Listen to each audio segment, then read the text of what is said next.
Dans ce centre de dialyse à Sainte-Clotilde, Alfred Grondin travaille comme aide-soignant.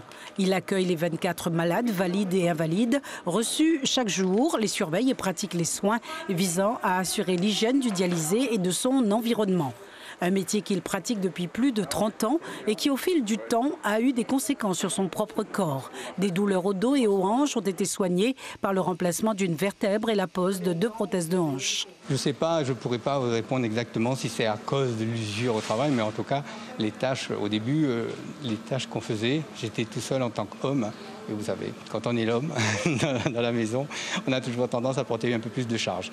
Donc j'étais souvent sollicité et je me rends compte que, bien sûr, quand il fallait porter des bidons de 10 kilos ou prendre des matériels qui étaient un peu plus lourds, c'était souvent moi qui étais sollicité. Je me rends compte qu'au fil du temps, ça a peut-être dû jouer effectivement sur mon dos ou sur mes hanches.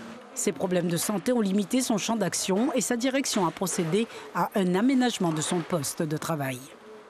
Tout ce qui est au sol, c'est-à-dire à 50 cm du sol, que je pouvais faire avant, je ne peux plus faire.